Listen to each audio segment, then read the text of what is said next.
Hey guys, and welcome back. Today we're talking about your February Wine Club wines. Can't believe we're talking about it already. It seems like just a couple weeks ago I was talking about January. So all the feedback that I've gotten so far, people have loved the idea that I came up with for January, and of course you loved it. You all got 4 wines. Why wouldn't you have loved it? But the idea of doing something a little bit different, other than just like a specific region, kind of doing something a little different outside the box, not just doing something from a region. So what I have chosen for February is all wines that I know you're going to love. And the theme is grapes you know, or should know, grapes you should know from regions you probably don't. So first up, we've got the Bramito.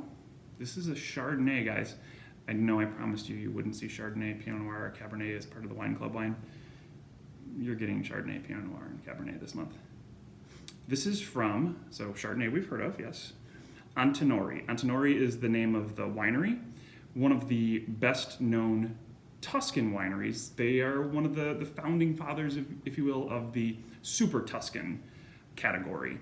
So blending Sangiovese with the Bordeaux varietals, Cabernet Merlot, Cabernet Franc, and making these big, powerful, bold, intense wines that cost $300-400. And yes, while Antinori is in Tuscany, they do have a property in Umbria, and the Castello della Sala is the name of that particular vineyard site where they grow this Chardonnay. Umbria is one region over east of Tuscany, so smack dab center in the middle of Italy, and completely landlocked as well. Most of the regions in Italy have access to water somehow. Umbria is completely landlocked. Very dry area, but beautiful as well. And the Chardonnay is going to please most drinkers. It does have some oak on it, but it's not a super oaky one. It's not going to be one of those California style ones. If that's something that you're not a fan of, this will be something that you'll truly enjoy. Chardonnay, Cabernet, and Pinot Noir. I lied. So, Cabernet Sauvignon from South Africa, Robertson specifically. Again, a grape you should know, a region you probably don't. Nobody typically goes to South African section to look for Cabernet.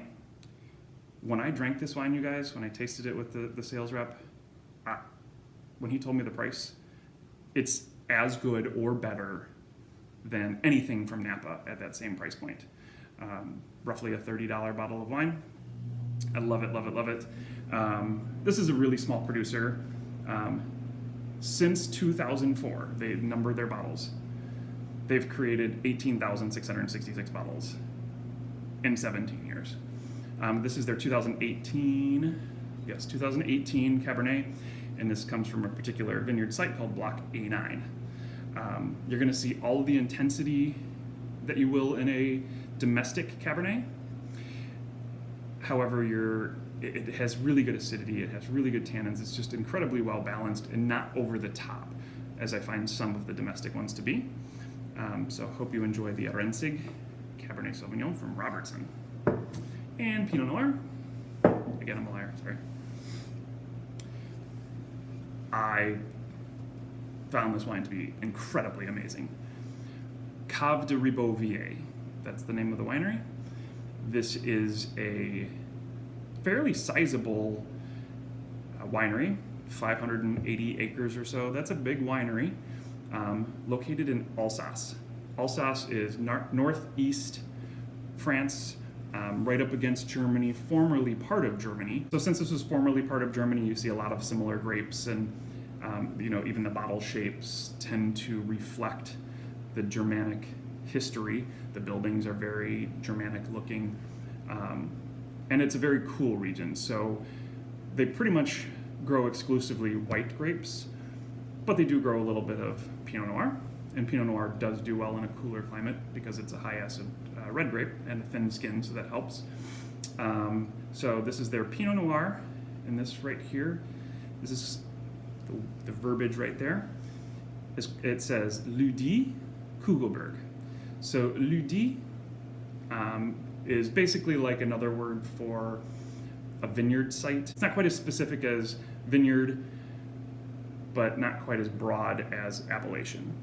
So Kugelberg, this area of Alsace, tends to have its own little climate and own soil types that are specific to that area. And so they've given it the term Ludi, which is kind of referring to it as something a little bit more special. A great Pinot Noir, it being such a cool climate, it preserves the acidity. It's also got tremendous fruit to it as well. Really good food red here, guys. So hope you enjoy it. I know you're going to enjoy it. So your 3 wines for the month one more time of grapes you should know. You should know all these. From regions you probably don't. And again, I just want people to kind of expand their horizons. I know you're going to buy Chardonnay and Cabernet and Pinot Noir. Well, why not find something from someplace that you never would try before? I think Alsace is one of the most underappreciated appellations in France. They tend to be a little bit more expensive. Yes, I get that, but they're stunning wines.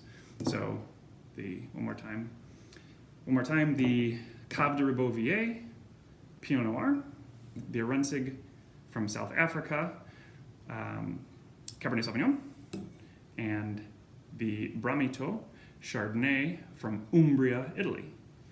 So there you go, guys. Hope to see you all soon. As of today, these wines are in your locker. Cheers.